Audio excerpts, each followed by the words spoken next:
మకర రాశి వారికి శ్రీ విశ్వావసునామ సంవత్సర ఉగాది రాశి ఫలితములు. లైన్ బీఎస్కే ప్రసరావు సిద్ధాంతి 9440255669 వాయిస్ ఆఫ్ 1952 బీఎస్కే ప్రసార సిద్ధాంతి ఛానల్. ఈ వీడియో కడవరకు చూడండి. మీ అమూల్యమైన అభిప్రాయాన్ని తెలియపరచండి. మీ యొక్క వీడియోని మీ యొక్క బంధుమిత్రులందరికీ కూడా షేర్ చేయండి. మీకు నచ్చినట్టయితే లైక్ చేయండి, కామెంట్ కూడా బాక్స్లో రాయండి. తర్వాత ఇప్పటివరకు కూడా సబ్స్క్రైబ్ అవ్వని వాళ్ళు ఎవరైనా ఉంటే సబ్స్క్రైబ్ చేసుకోండి. శుభం భూయాత్. శ్రీ విశ్వావసునామ సంవత్సరం ఉగాది పంచాంగ శ్రవణం 30 మార్చి 2025 ఆదివారం సాయంకాలం 4 గంటల నుండి 6 గంటల వరకు కూడా భక్తుల శ్రీకృష్ణ వరప్రసాదరావు సిద్ధాంతి గారు వాయిస్ ఆఫ్ 1952 బీఎస్కే ప్రసాద సిద్ధాంతి ఛానల్ యూట్యూబ్లో లైవ్ ఇచ్చుచున్నారు.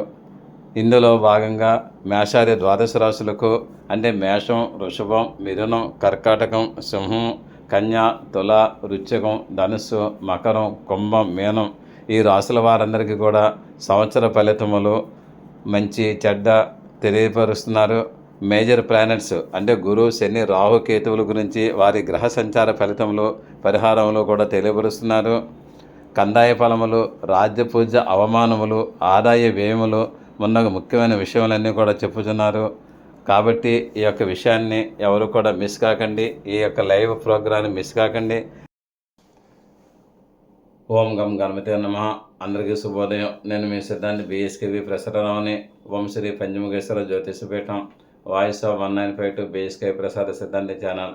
మనము వాయిస్ ఆఫ్ 1952 బీఎస్కే ప్రసాద సిద్ధాంతి ఛానల్ ద్వారా యాస్ట్రాలజికల్, న్యూమరాలజీకి, తర్వాత వాస్తుశాస్త్ర రీత్యా అనేక వీడియోలను మనం ప్రజెంటేషన్ చేసుకున్నాము.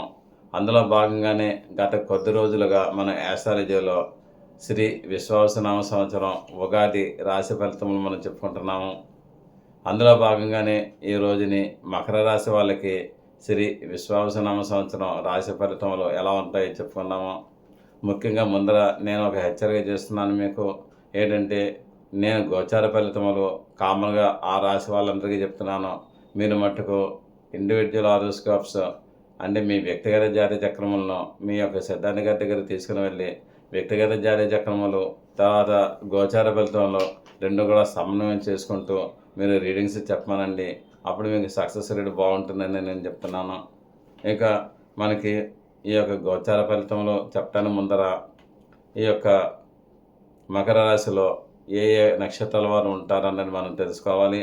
మకర రాశిలో ఉత్తరాషాఢ నక్షత్రం 2, 3, 4 పాదముల వారు, తర్వాత శ్రవణ నక్షత్రం 1, 2, 3, 4 పాదముల వారు, ధనిష్ట నక్షత్రం 1, 2 పాదముల వారు ఉంటారండి. ఇప్పుడు ఈ నక్షత్రంలో పుట్టిన వాళ్ళందరికీ కూడా ఈ రాశి ఫలితాలు ఇంప్లిమెంట్ అవుతాయని నేను చెప్తున్నాను. నెక్స్ట్ ఈ యొక్క ఉత్తరాషాఢ నక్షత్రంలో పుట్టిన వాళ్ళు, శ్రవణ ధనిష్ట నక్షత్రంలో పుట్టిన వాళ్ళు మకర రాశిలో ఉంటారు. కాబట్టి ఈ మకర రాశికి ఆదాయం ఎంత ఈ సంవత్సరం అన్నట్టయితే 8, వ్యయము అంటే ఖర్చు 14. అంటే 8 రూపాయలు వస్తే 14 రూపాయలు ఖర్చు అవుతుంది మీకు. నెక్స్ట్ రాజపూజ్యం 4, అవమానం 5. కాబట్టి మీరు చాలా జాగ్రత్తగా ఉండండి. ఎవరిని కూడా ఏమీ అనద్దు. వీలైనంత వరకు అందరి గౌరవ మర్యాద మన్ననలు పొందడానికి సిద్ధం పడండి. ఇక సంవత్సర ఫలితములు మనం చూసుకున్నట్టయితే ఉత్తరాషాఢ నక్షత్రం వాళ్ళకి ఈ సంవత్సరం ఆయుర్వృద్ధి అంటే ఆయుష్ డెవలప్ అవుతుంది, లైఫ్ స్పాన్ పెరుగుతుందని నేను చెప్తున్నాను. నెక్స్ట్ శ్రవణ నక్షత్రం వాళ్ళకి కొంచెం మనస్తాపం ఉండే అవకాశం ఉంది. అంటే సైకలాజికల్ డిప్రెషన్స్ అయ్యే అవకాశాలు ఎక్కువగా ఉన్నాయి. తర్వాత ధనిష్ట నక్షత్రం వాళ్ళకి రాజపూజ్యత ఉంటుందని ఇందులో తెలియపరుస్తున్నారు. ఇది ఈ యొక్క సంవత్సర రాశి ఫలితములు, సంవత్సర యొక్క బహుమానములను. అయితే ఇప్పుడు మేజర్ ప్లానెట్స్ గురుడు, శని, రాహువు, కేతువు.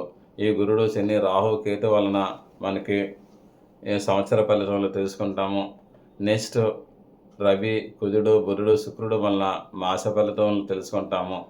నెక్స్ట్ చంద్రుని వలన దిన ఫలితములు తెలుసుకుంటాము. కాబట్టి మనకి ఇప్పుడు సంవత్సర ఫలితములు అవసరం. కాబట్టి మేజర్ ప్లానెట్స్ శని, రాహువు, కేతువు, గురుడు గురించి మనం తెలుసుకోవడానికి ప్రయత్నం చేద్దాము. అయినట్టయితే గురుగ్రహ మే 15, 2025 నుండి గురుడు షష్ఠస్థానమైన మిథున రాశి సంచారం శుభముఖిగా చేస్తారు. అది మిథున రాశి, అందులోనూ గురుడు సంచారం చేస్తారనమాట. అంటే ఇదే మకర రాశి అని మనం అనుకున్నట్టయితే మకర, కుంభ, మీన, మేష, వృష, మిథునంలోను ఇది ఈయన సువర్ణమూర్తిగా ఉంటారు. నెక్స్ట్ శని మేజర్ ప్లానెట్స్లో శని సంవత్సరం అంతా కూడా తృతీయ స్థానంలో ఉంటాడు. అంటే 1, 2, 3 మూడింట్లో తృతీయ స్థానంలో ఈయన తామ్రమూర్తిగా ఉండే అవకాశాలు ఎక్కువ ఉన్నాయి. తామ్రమూర్తిగా ఉంటారనమాట. నెక్స్ట్ రాహుకేతువులు ఉన్నారు. మే 18 నుంచి అంటే 18 మే 2025 నుంచి ధన అష్టమ స్థానంలో మీరు సువర్ణమూర్తిలో ఉంటారు. అంటే ధనస్థానం అంటే 2వ ఇల్లు, అష్టమ స్థానం అన్నట్టయితే ఇక్కడ ఇందులో 8వ ఇల్లు. అంటే ఏంటంటే ధనస్థానంలో రాహువు, అష్టమ స్థానంలో కేతు ఉంటారు. వీళ్ళు కూడా ఎలా ఉంటారు అన్నట్టయితే ధన అష్టమ స్థానంలో మీకు సువర్ణమూర్తిగా ఉంటారు. అంటే మంచిగానే ఉంటారు. ఇక మనకి రాశి ఫలితంలోకి గురుగ్రహ ఇచ్చే ఫలితాలు, శనిగ్రహ ఇచ్చే ఫలితాలు, ఈ యొక్క రాహుకేతులు ఇచ్చే ఫలితముల గురించి మనం తెలుసుకుందాము. గురుడు షష్ఠ స్థానంలో ఉంటాడు. అంటే కొంచెం ఆర్థిక ఇబ్బందులు ఉండే అవకాశాలు ఉన్నాయి. అంటే గురుగ్రహ కేంద్రంలోనూ కోణంలోనూ ఉంటే మంచిది. కానీ ఇక్కడ 6వ ఇంట్లో ఉంటున్నాడు కాబట్టి కొంచెం ట్రబుల్ పడే అవకాశం ఉంది ఫైనాన్షియల్గా. కానీ ఇక్కడ హెల్త్ పరంగా చూసుకున్నట్టయితే మనకు అనేక రకాల ఉపయోగాలు ఉన్నాయి. మనకి ఆరోగ్యం బాగుంటుంది, ఐశ్వర్యం కూడా బాగుంటుంది. నెక్స్ట్ శత్రుజయం మనకి కలుగుతుంది. అంటే మన యొక్క అపోనెంట్స్ మీద మనము విన్ అవుతాము. అంటే కోర్టు గొడవలు కూడా మనకి తేలిపోయే అవకాశాలు ఉన్నాయి. నెక్స్ట్ వ్యాపారంలో కక్షిదారులు అంటే వృత్తిలో కానీ మనకి అన్ని విధాలు కూడా మనకి సమస్యను సృష్టించే వాళ్ళు ఆ యొక్క ఈ ఏడాది మీ యొక్క పార్ట్ నుంచి మిమ్మల్ని సమస్యలు కలగజేసే దాని నుంచి తప్పుకునే అవకాశాలు ఎక్కువగా ఉన్నాయి. తర్వాత మీకు శత్రుజయం అవుతుంది. సంపూర్ణ ఆరోగ్యం కూడా మీకు కలిగే అవకాశం ఉంది. కారణం ఏంటి? ఏమంటే గురుగ్రహ 6 ఇంట్లో అంటే పాడైపోతాడు అన్నారు కదా. అటువంటి మీరు సంపూర్ణ ఆరోగ్యం ఎలా వస్తుంది అంటారంటే గురుడు షష్ఠస్థానం అంటే శత్రురోగ 2 స్థానాలు ఆరోగ్య స్థానంలో ఉన్నాడు కాబట్టి మీకు ఆరోగ్యాన్ని వస్తుందని నేను చెప్తున్నాను. నెక్స్ట్ శనిగ్రహ ఇక్కడ ఏం చూస్తున్నారు అన్నట్టయితే 1, 2, 3, 4, 5, 6, 7 అంటే 1, 2, 3, 4, 5 రాజ్యస్థానాన్ని చూస్తున్నారు గురుగ్రహ. ఎప్పుడైతే రాజ్యస్థానాన్ని చూస్తున్నారో వృత్తి వ్యాపారాల్లో అనేక లాభాలు వస్తాయి, అనుకూలత ఉంటుంది. మీకు జాబులో ఉన్నతి, పదోన్నతి, ట్రాన్స్ఫర్స్, ప్రమోషన్స్ అన్నీ కూడా ఉంటాయని నేను చెప్తున్నాను. నెక్స్ట్ ఇక్కడ ఈ యొక్క గురుగ్రహ మీకు 1, 2, 3, 4, 5, 6 1, 2, 3, 4, 5, 6 7వ స్థానాన్ని చూస్తున్నారు. ఎప్పుడైతే 7వ స్థానాన్ని చూస్తున్నారో అది 7 వ్యయ స్థానం. మీకు సద్వ్యయము అంటే మంచి ఖర్చులు ఉంటాయి. ఆధ్యాత్మిక కార్యక్రమాల్లో ఖర్చులు పెడుతుంటారు. మీ పిల్లల నిమిత్తం ఖర్చులు పెడుతుంటారు. నెక్స్ట్ మీకు ఇంట్లో వస్తువులు సమకూర్చుకోవడంలో ఖర్చులు పెడుతుంటారు. అనేక రకాల ఖర్చులు మంచిగానే పెడుతుంటారు కాబట్టి అది కూడా ఏమీ ఇబ్బందికర వాతావరణం కాదు. నెక్స్ట్ ఈ యొక్క గురుగ్రహ 1, 2, 3, 4, 5, 6, 7, 8, 9 భాగ్య దృష్టితోటి ద్వితీయ స్థానాన్ని చూస్తున్నారు. అంటే 1, 2, 3, 4, 5, 6, 7, 8, 9 భాగ్య దృష్టితోటి ద్వితీయ స్థానం ధనస్థానాన్ని చూస్తున్నారు. విద్యా వాక్వేత్తాలు మీకు బాగుంటాయి. అంటే ఎడ్యుకేషన్ బాగుండే అవకాశం ఉంది. అంటే ఇప్పటివరకు కూడా చదువులో కొంచెం వెనకబడిన విద్యార్థులు చదువు బాగుంటుంది. తర్వాత వీళ్ళు చదువు అయిన వెంటనే జాబులు వచ్చే అవకాశాలు ఉన్నాయి. నెక్స్ట్ వీళ్ళకి వృత్తి వ్యాపారాలు కూడా బాగుండే అవకాశాలు ఉన్నాయి. తర్వాత ఫైనాన్షియల్గా కూడా సపోర్ట్ అయ్యే అవకాశాలు ఉన్నాయి. ఫైనాన్షియల్ సపోర్ట్ బాగుంటుందండి. మీకు అన్ని విధాలు బాగుండే అవకాశాలు ఎక్కువ ఉన్నాయి. తర్వాత తలంపగా అదృష్టం కలిసి వస్తుంది. ఆర్థిక లాభాలు కూడా కలిసి వస్తాయి. ఫైనాన్షియల్గా కుటుంబ సౌఖ్యం కూడా కలిసి వస్తుందని నేను చెప్తున్నాను. అంటే గురుగ్రహ దృష్టిని బట్టి నేను చెప్తున్నాను. గురుగ్రహ స్థానం మంచిది కాకపోయినప్పటికైనా సరే ఆయనకు దృష్టి మంచిదని నేను చెప్తున్నాను. దానివల్ల ఇబ్బంది ఏం లేదు. నెక్స్ట్ మనకి శనిగ్రహ గురించి మనం వెళ్ళిపోవాలి. అంటే జీవిత భాగస్వామికి కూడా ఇందులో గురుగ్రహ ఇంకో విషయం చెప్తున్నాను. ఎందుకంటే వృత్తి ఉద్యోగాల్లో మంచి ఫలితాలు ఉంటాయి, ప్రమోషన్స్ ఉంటాయి. జీవిత భాగస్వామికి కూడా బాగుంటుంది. లైఫ్ పార్ట్నర్, బిజినెస్ పార్ట్నర్ కూడా బాగుంటుంది. మీరు ఎక్కువగా శత్రువులను ఎదుర్కొనే అవకాశాలు ఉన్నాయి. తర్వాత వైవాహిక సంబంధాలు కరెక్ట్ అవుతాయి. అంటే ఇంతవరకు వివాహం అవ్వని వాళ్ళకి వివాహం అవుతుంది. వివాహం అయిన వాళ్ళకి సంతానం కలుగుతుంది. సంతానం కలిగిన వాళ్ళకి సంతానం అభివృద్ధిలో ఉండే అవకాశాలు ఎక్కువగా ఉన్నాయి. తర్వాత డిసెంబర్ నెలలో ఆరోగ్యం మీద మీరు దృష్టి పెడితే మీకు బాగుంటుంది. తర్వాత నెక్స్ట్ మనకి మేజర్ ప్లానెట్ శని గురించి భగవానుడి గురించి వెళ్ళాము. శని భగవానుడు ఈ రాశి వారికి 1, 2, 3 తృతీయ స్థానంలో ఉన్నాడు. అంటే పాపగ్రహాలు 3, 6, 11 నెలల్లో ఉంటే మంచి ఫలితాలు ఇస్తాడు. శని ఇటు మంచి ఫలితం ఇచ్చే అవకాశం మీకు ఉంది. అంటే శనిగ్రహ అనుకూల వాతావరణాన్ని తీసుకుని వస్తాడు. మీకు లోగడ అంటే ఏలినాటి శని వెళ్ళిపోయింది. కాబట్టి గత 7.5 సంవత్సరాల్లో కూడా మీరు పడిన మానసిక కష్టాలకి, ఆర్థిక కష్టాలకి ఇది చరమగీతం పాడే అవకాశం ఉంది. అంటే విముక్తి కలుగుతుందని మీకు చెప్తున్నాను. మీకు అనుకున్న పనులన్నీ కూడా నెరవేరుతాయి. అంటే గట్టి తుఫాను వచ్చి వెలిసినట్టుగా అన్నీ కూడా మీరు ఇల్లంతా సర్దుకోవచ్చు. బాగానే ఉంటుంది. అయితే తృతీయస్థాన శని ఫలితము సానుకూలమైన ఫలితాలను మీకు ఇస్తుంది. అంటే అనుకూలమైన ఫలితాలను మీకు ఇస్తుందని నేను చెప్తున్నాను. తర్వాత ప్రయాణాలు ఎక్కువగా చేస్తుంటారు. ప్రయాణాలలో మీకు అనేక రకాలైన లాభాలు వస్తుంటాయి. మీరు సనాతన ధర్మాన్ని పాటిస్తుంటారు. తర్వాత ఆధ్యాత్మిక విషయాల్లో మీరు ముందంజ ఉంటుంటారు. బాగుంటుందని చెప్తున్నాను. అన్నదమ్ములకు, అక్క చెల్లెళ్ళకు సంబంధం మంచిగానే ఉంటుంది. మీ బ్రదర్స్ అండ్ సిస్టర్స్కి మీకు అనుకూలమైన వాతావరణం వస్తుంది. ఇంతవరకు కూడా మీరు ఏలినాటి శనిలో బ్రదర్స్ వల్ల, సిస్టర్స్ వల్ల, బంధువుల వల్ల అనేక రకాల సమస్యలు పడ్డారు. ఆ సమస్యలన్నిటికీ కూడా చర్మగీతం పడే అవకాశం ఉంటుంది. నెక్స్ట్ ఏంటంటే మీరెవరో, మీ టాలెంట్ ఏంటో గుర్తింపు వచ్చే రోజులు కూడా మీకు అతి దగ్గరలోనే ఉన్నాయని చెప్తున్నాను. ఆల్రెడీ శని 3వ ఇంట్లోకి వచ్చేసాడు. 3వ ఇంట్లోకి వచ్చినప్పటికైనా సరే ఇంగువ కట్టిన గొడ్డ ఇంగువ పోయిన కొన్నాళ్ళు వాసన వస్తూ ఉంటుంది కదా.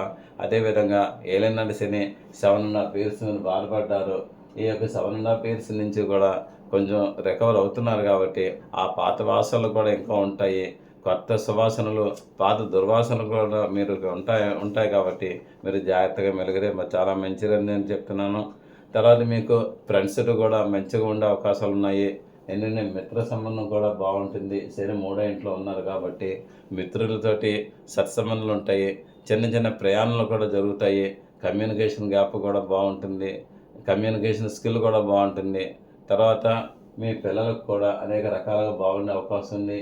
అలాగే శని మీకు తృతీయ దృష్టితోటి మీకు పంచమాన్ని అంటే మనసును చూస్తున్నాడు కాబట్టి మీకు పట్టుదల అయిన మనసు వచ్చి మీరు ప్రతి పని కూడా సానుకూల వాతావరణంలోకి మార్చుకునే అవకాశం ఉంది. నెక్స్ట్ ఆ శని 1, 2, 3, 4, 5, 6, 7 భాగ్య సప్తమ దృష్టితోటి తృతీయం నుండి భాగ్యాన్ని చూస్తున్నారు కాబట్టి మీకు ఫైనాన్షియల్గా కూడా డబ్బులు వచ్చే అవకాశం ఉంది. ఫైనాన్షియల్ క్రైసిస్ తొలగిపోయే అవకాశం ఉంది. నెక్స్ట్ ఈ యొక్క శని తృతీయ స్థానంలో ఉండి 1, 2, 3, 4, 5, 6, 7, 8, 9, 10 1000 స్థానాన్ని చూస్తున్నాడు. 1000 స్థానాన్ని చూస్తున్నాడంటే కొంచెం అనవసరమైన ఖర్చులు, కొంచెం పట్టుదలలు, తర్వాత ఖర్చులో కూడా మీకు కొంచెం ఇబ్బందికర వాతావరణం కూడా కలిగి ఉంటుంది. అంటే మీరు ఎన్నాళ్ళు కూడా సమస్యలు పడ్డారు కాబట్టి అన్నీ కూడా రికవర్ చేసుకోవడానికి కొంత పెట్టుబడి పెట్టాల్సిన అవసరం ఉంటుంది. పెట్టుబడి పెడితే ఇన్ ఫ్యూచర్లో మీకు అన్ని విధాలు కూడా బాగుంటుంది. ఎన్నో శని మీకు అన్ని విధాలు కూడా మంచి ఫలితాలు ఇస్తాడని నేను చెప్తున్నాను. తర్వాత వ్యవహారాల్లో కూడా విజయం కలుగుతుంది. తర్వాత రాహు గురించి చెప్పుకోవాలంటే రాహువు ద్వితీయ స్థానంలో ఉన్నాడు. ద్వితీయ స్థానంలో ఉన్నాడంటే కొంచెం ఫైనాన్షియల్ క్రైసిస్ అయ్యే అవకాశాలు ఉన్నాయి. తర్వాత విద్యలో కూడా ఆటంకం వచ్చే అవకాశం ఉంది. పీడకల్లో వచ్చే అవకాశం ఉంది. నెక్స్ట్ వాక్కుతో కూడా మీరు జాగ్రత్తగా ఉండండి. రాహు సంచారము ఈ యొక్క ప్రజలకు మీ అందరినీ కూడా అలర్ట్ చేస్తుంది. అంటే ప్రజలని అలర్ట్ చేస్తుంది. ప్రజలలో మీకు అట్రాక్ట్ అంటే ఆకర్షణ కూడా కలగజేస్తుంది.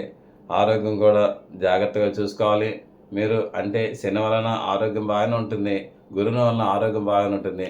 కేవలం రాహు వలన ఆరోగ్యం జాగ్రత్తగా చూసుకోవాలి. కాబట్టి మీరు రావుకి శాంతిలో పూజలు చేయించకుండా మంచిది. తర్వాత పీడకరాలు అయ్యి వచ్చే అవకాశం ఉంది. తర్వాత మీకు ఎక్కువగా అండర్ ట్రేడర్స్ అంటే మీరు మీకంటే దిగువ ఉన్న వాళ్ళ వల్ల సమస్యలు పడే అవకాశం ఉంది. నెక్స్ట్ కేతు వచ్చేసి అష్టమ స్థానంలో ఉన్నాడని నేను చెప్తున్నాను. అష్టమ స్థానంలో ఉన్నాడు అన్నట్టయితే మటుకు మీకు మానసిక సమస్యలు ఎక్కువగా ఉంటాయండి. తర్వాత సైకలాజికల్ డిప్రెషన్స్ అనుకునే వాతావరణం మీరు వస్తుంది. అంటే మీ అమ్మగారి ఆరోగ్యం కానీ, మీ నాన్నగారి ఆరోగ్యం కానీ, మీ లైఫ్ పార్ట్నర్ ఆరోగ్యం గురించి కానీ, మీ పిల్లల ఆరోగ్యం గురించి కానీ, మీరు ఫైనాన్షియల్గా కూడా ఆందోళన చెందే అవకాశాలు ఎక్కువగా ఉంటాయి. తర్వాత అనేక రకాలుగా మీకు ఊహించిన విధంగా ధనలాభాలు కూడా వస్తాయి. ధనం వస్తుంది, ఖర్చు అవుతుంది. తర్వాత శారీరక సమస్యలు కూడా వచ్చే అవకాశాలు ఉన్నాయి. కాబట్టి తండ్రి గారితో విభేదాలు వచ్చే అవకాశాలు ఉన్నాయి. మీరు అన్ని విధాలు కూడా జాగ్రత్తగా చూసుకోవడం మంచిది. మీరు దక్షిణామూర్తి ఆరాధన చేస్తే మంచిది. తర్వాత దుర్గాదేవి ఆరాధన చేస్తే మంచిది. గణపతి ఆరాధన చేస్తే మంచిది. అన్ని విధాలు కూడా బాగుంటుంది. తర్వాత ఫైనల్గా ఒక మాట చెప్తున్నాను. మీకు శని తృతీయ స్థానంలో ఉండి మధ్య చేస్తున్నాడు. గురుడు 6వ స్థానంలో ఉన్నప్పటికైనా సరే గురుడు శత్రురోగ రుణాల నుంచి మీకు విముక్తి కలగజేస్తుంటాడు, సద్భయం కలగజేస్తుంటాడు. ఏది ఏమైనప్పటికైనా సరే మీరు మట్టుకు గత సంవత్సరాల కంటే ఈ సంవత్సరం మీకు అన్ని రకాలైన అనుకూల వాతావరణం ఉంటుందని నేను చెప్తున్నాను. శుభం భూయాత్. ఆయురారోగ్య ఐశ్వర్య అభివృద్ధి వస్తూ సారా భగవత్ సేవలో మీ సిద్ధాంతి BSKV ప్రసారరావు. మరలో ఇంకొక వీడియోతో నేను మీ ముందుకు వస్తాను. ఈ వీడియో మీకు నచ్చినట్లయితే లైక్ చేయండి, సబ్స్క్రైబ్ అవ్వండి, మీ ఆత్మీయులందరికీ షేర్ చేయండి.